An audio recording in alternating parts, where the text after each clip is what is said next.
Salamat berjumpa lagi. Welcome to Asean Today. I'm Dalton Tanaraka of the Indonesia channel at the ASEAN Secretariat in Jakarta. Salam sejahtera, I'm Raymond Goh of Malaysia's TV3 in Kuala Lumpur, and this is your monthly look at the dynamic Southeast Asia region. We begin this month with a story that gripped attention around the world, the Malaysia Airlines jet that disappeared on March 8th. Search teams failed to find any trace of possible debris of Flight 370 in the Indian Ocean off Australia on March 21st. That's after satellite images showed two large objects the day before. The plane left here in Kuala Lumpur with 239 passengers and crew heading to Beijing. It disappeared from radar not long after takeoff, with indications that it may have been forced to alter course. Theories on what happened ranged from terrorism to hijacking. More than 100 ships and planes from 26 countries searched for the plane in a massive area stretching from Kazakhstan to the Indian Ocean. Then on March 24th, Malaysia's Prime Minister made a somber announcement that new satellite data showed Flight 370 crashed into the Indian Ocean. With deep sadness and regret that I must inform you that according to this new data, Flight MH370 ended in the southern Indian Ocean. But the question remained among grieving relatives. Why? Campaigning for parliamentary elections here in Indonesia officially kicked off on March 16th. 15 parties are competing for seats in voting that will take place on April 9th. The results will determine which party can nominate its own presidential candidate for voting in July. Susilo Bambang Yudhoyono cannot run again because of term limits. He's led for the past 10 years with an average of near 6% economic growth. The country's main opposition party made a major move 2 days before by announcing that Jakarta Governor Joko Widodo would be its presidential nominee. The Indonesian Democratic Party of Struggle has been led by former President Megawati Soekarno-Putri, who considered running again before giving her blessing to the man popularly called Jokowi. Politics in Cambodia may be seeing a royal alliance. Prince Norodom Ranariddh announced on March 16th a return to public service, saying his comeback is aimed at uniting the royalist movement, but he denied speculation that he will have ties with Prime Minister Hun Sen.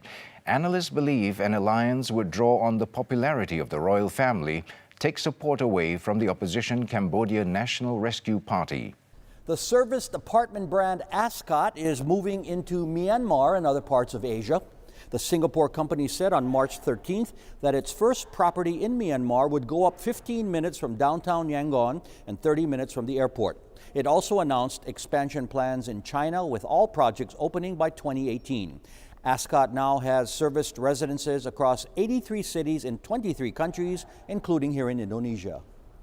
Coffee growing is being encouraged in Thailand, with the government urging farmers to earn more money for their beans. Coffee planting is being done on the hillsides of northern Thailand, where illegal opium poppies were once the main crop.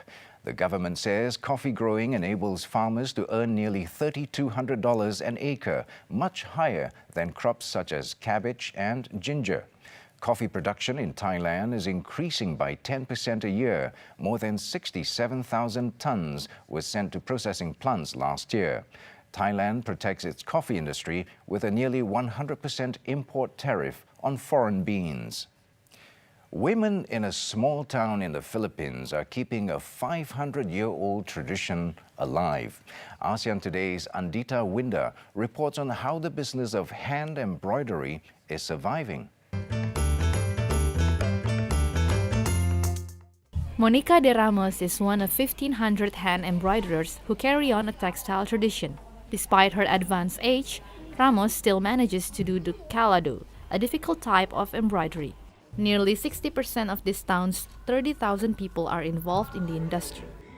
Pinipilit kong makatapos para makarami, para pagdadala sa Maynila, marami-rami kaming dalang deliver, maraming pera, at pang sa mga anak, mga nag-aaral. Hand embroidery items can be completed in just a few days or take several months depending on the size of the fabric and the intricacy of the design. Workers are paid from 25 to 50 pesos an hour or 62 cents to $1.25, depending on their speed and experience. The government encourages the wearing of the local product as part of the town's cultural heritage. Ang mga nagturo ng pagbuburda sa aming mga ninuno ay ang mga Madrim Franciscano noong araw, noong 16 na siglo. Ang binuburdahan nila noon ay belo na ipinapadala sa Europa. So, sa belo nag-umpisa yan. So, malikhain ng mga Tagalumban, mula sa belo, Barong Tagalog na kung ano-ano na ano. Lumban is well known for this cottage industry, but business is being challenged by cheaper mass-produced goods and a lack of interest from the younger generation to carry on the tradition.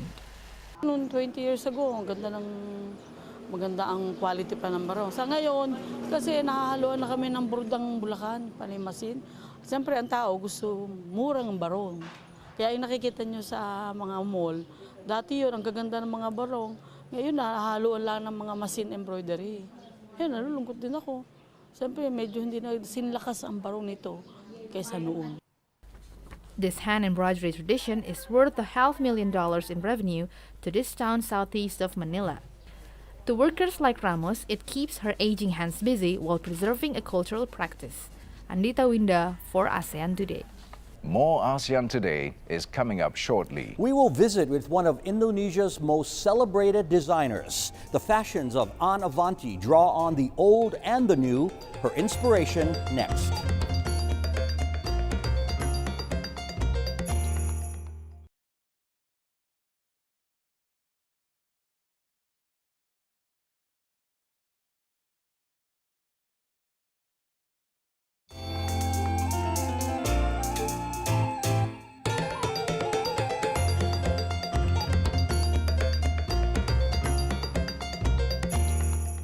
You're watching ASEAN Today. I'm Raymond Go in Kuala Lumpur. And I'm Dalton Tanonaka in Jakarta.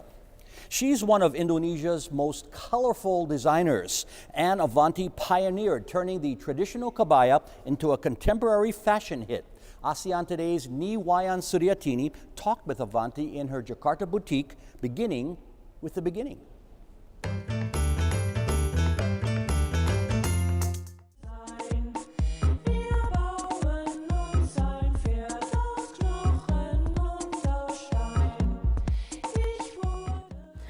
Awalnya saya mengawali dengan membuat kostum tari, menyewa-nyewakan, dan tidak pernah terpikir bahwa akhirnya Tuhan mengantarkan saya menjadi seorang fashion designer. Awalnya dari seorang ibu, jadi ibu saya dulu menjahit, punya salon kecil-kecilan, dan kemudian saya adalah mata rantai dari perjalanan kehidupan, di mana dari ibu kemudian melahirkan saya dan melahirkan putri saya Intan Avanti adalah 3 generasi dalam industri fashion di Indonesia gitu. What is your creative inspiration?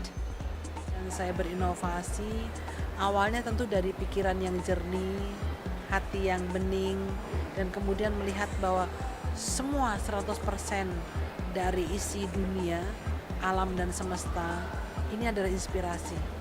Jadi kita tidak perlu berangkat kemana-mana, tidak perlu mencari situasi. Situasi itu ada di dalam diri kita sendiri. Di dalam perjalanan kehidupan kita sendiri itu sudah berisi inspirasi. Kita tinggal mengorek, kita mau bagaimana dan mau menuangkannya seperti apa, kemudian Tuhan memberikan kita anugerah cara. What influences can we see in your design?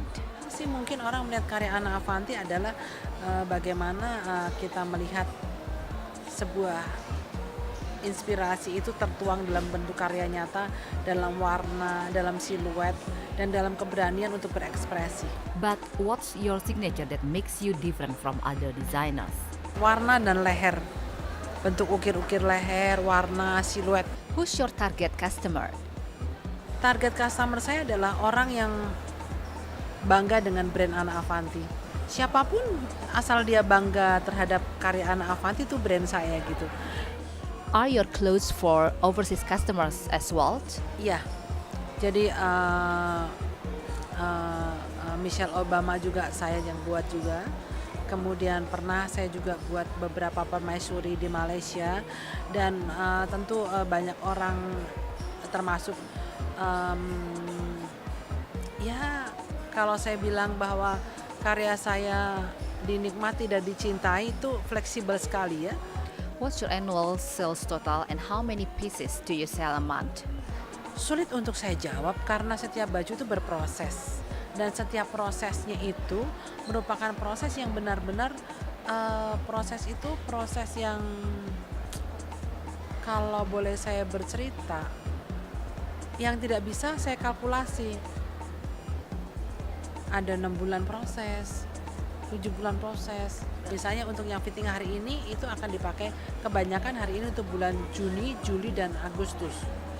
Yang mereka pesan sudah sejak bulan Desember. Maka buat saya menjadi sulit gitu. Yang utama adalah bagaimana ketika karya anak Avanti ini masih dicari dan masih menjadi yang utama di Indonesia. Where is Indonesia in terms of global fashion industry? Nah, ini sesuatu saya tidak bisa mengatakan di posisi mana. Tapi posisi yang dilirik itu adalah posisi di mana mencuri perhatian publik dan dunia sudah melihat itu. Avanti is planning to hold a fashion event marking her 25 years in the business in September. More ASEAN Today is coming up shortly. We will head to Cambodia to watch a martial arts tradition and then a trip down the Chao Phraya River for a different view of Thailand's capital.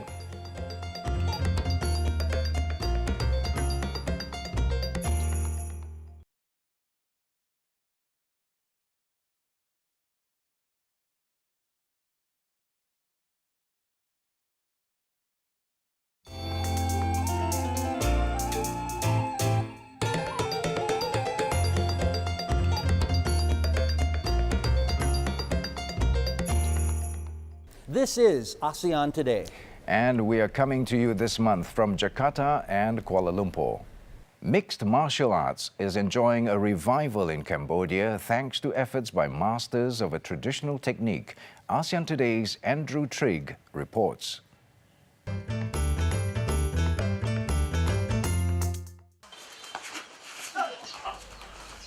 This is Yutakun Kom, Cambodia's indigenous form of martial art. It mixes elbow and knee strikes, shin kicks, submission and ground fighting, as well as the use of weapons like bamboo sticks and swords. It dates back 1,000 years and is considered the root of modern Muay Thai and kickboxing. Chan Rothana is a legend among Yutakon Kom fighters. The 27-year-old athlete has fought more than 80 times in the ring and has never been knocked down. He learned his skills in his father's gym on the outskirts of the capital, Phnom Penh, one of the few places still teaching the sport. Chan Buteon is one of only 2 Yotakun Kom masters left in Cambodia.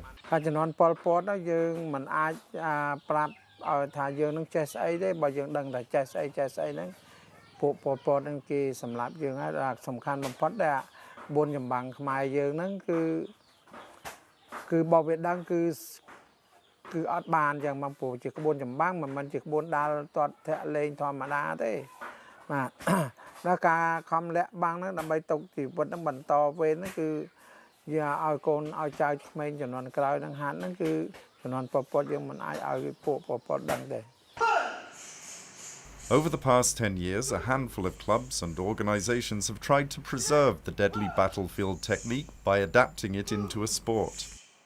Rothana opened the Salapak Living Arts School last year on this busy street in Phnom Penh.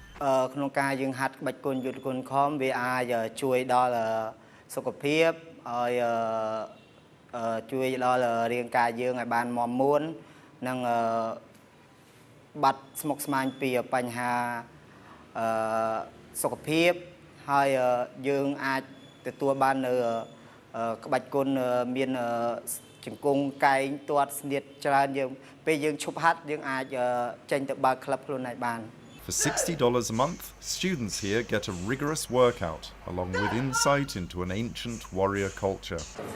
Yeah, no, I love it. I've just moved to Phnom Penh and I started training here because I wanted a sport that was going to be challenging physically, and the fact that it's something that's very Cambodian, very Khmer is great.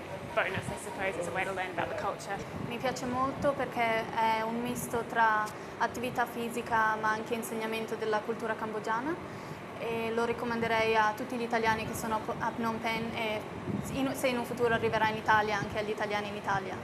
Foreigners were originally not allowed to learn this martial art, but modern-day practitioners like Rothana believe opening the doors may be the only way to keep the traditions strong.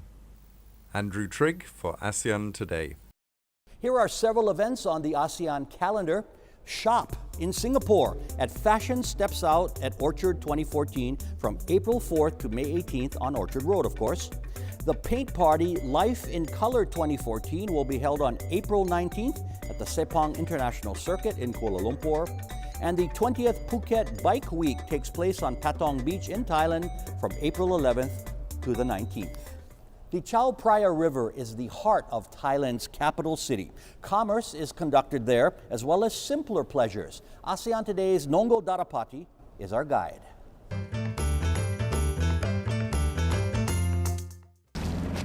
This boat is an essential part of Bangkok's public transportation system. It serves most tourist spots along the vital waterway.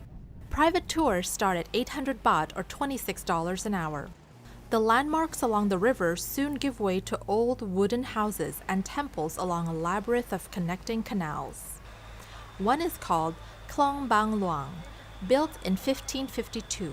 Houses along the 6-kilometer passage were well known for housing the best goldsmiths in the city. The first time I arrived in Thailand, I saw this river, and you really feel it's the people live with the river. They are on the river. They build the houses on the river. They have the markets on the river. I use the river every day.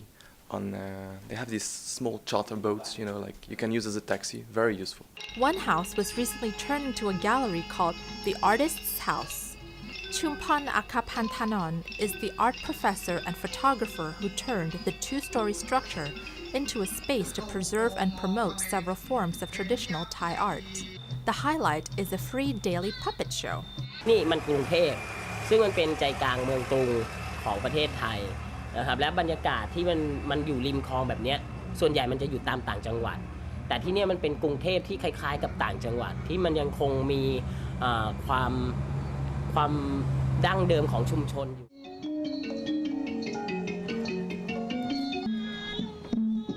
Nopadol Hongse Sakul began performing in puppet shows 12 years ago. Each performance begins with a ceremony to thank the teachers and the founder of this traditional Thai art form. The show is usually based on well-known Indian mythologies. Unlike many traditional performances, shows at the Artist's House are adapted to please modern audiences.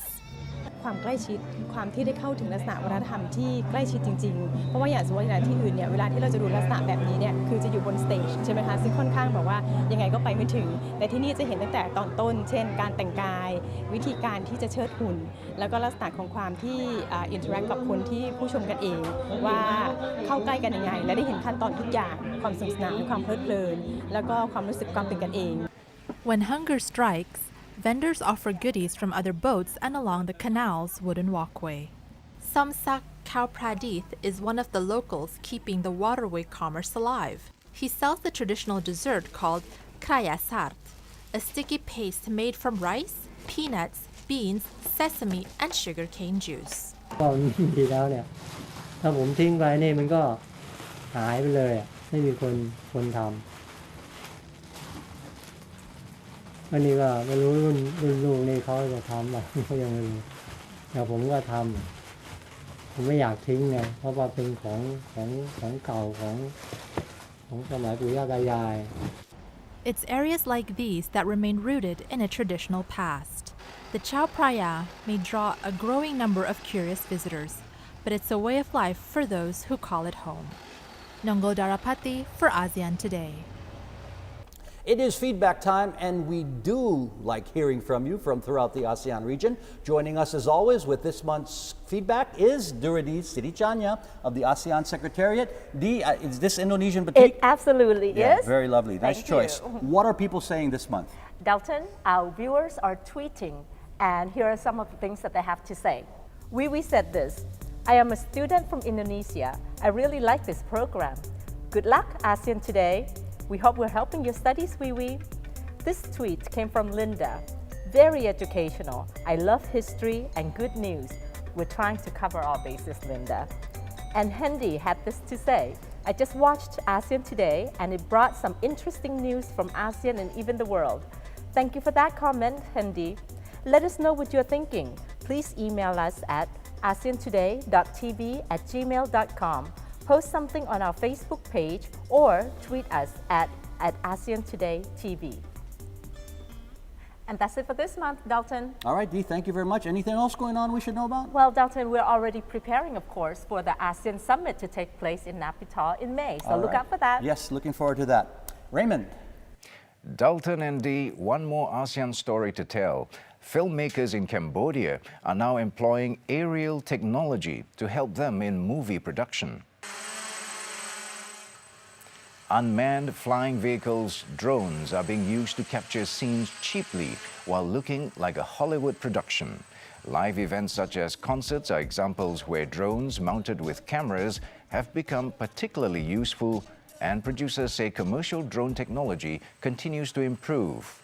With prices falling, moviegoers can expect more from above. And that's ASEAN Today for this month. I'm Raymond Goh of Malaysia's TV3 in Kuala Lumpur. And I'm Dalton Tanonaka of the Indonesia channel in Jakarta. Thank you for watching, and please join us again next month.